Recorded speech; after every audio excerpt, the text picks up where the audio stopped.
Hello? Sino po ito? Kuya, ako po yung pinag-deliveran ninyo kanina. Kayo pala ma'am, bakit po? Ano pong problema? Damage po yung dineliver ko po? Hindi naman. Bakit po kayo napatawag ma'am?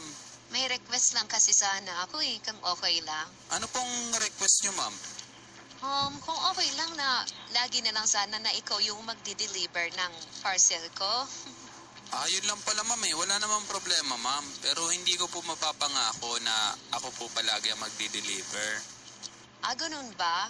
Pero kung pwede, ikaw na nang palagi sana. Okay po ma'am. Pero matanong ko po ma'am, bakit po ba? Bakit po ako po yung gusto ninyo na mag-deliver?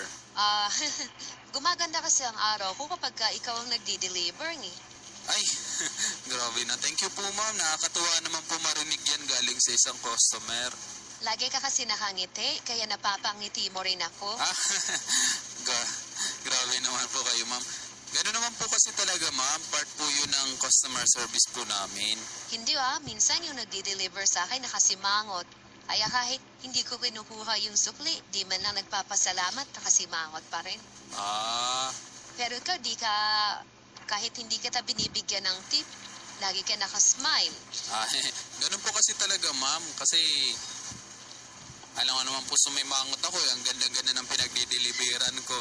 Kaya nakasmile din po ako sa inyo. Oo nga pala, bukas may i-receive akong parcel. Kung pwede, ikaw na mag-deliver.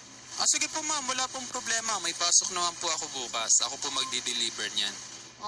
Pero kung okay lang, gabi mo na sana i-deliver. Gabi po? Oo, sana. Kasi alam ko kapag umaga ka mag-deliver, madami ka pang ihahatid na parcel nun, di ba?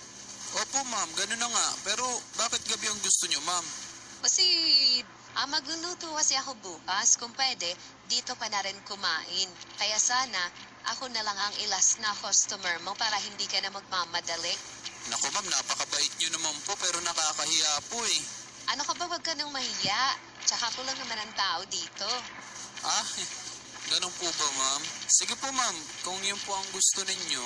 Ayan, sigurado naman ako na masasarapan ka sa luto ko. Naku po. Ano yon? Ay wala po, sabi ko po, okay po. Sige kuya, abangan ko na lang bukas ng gabi ha.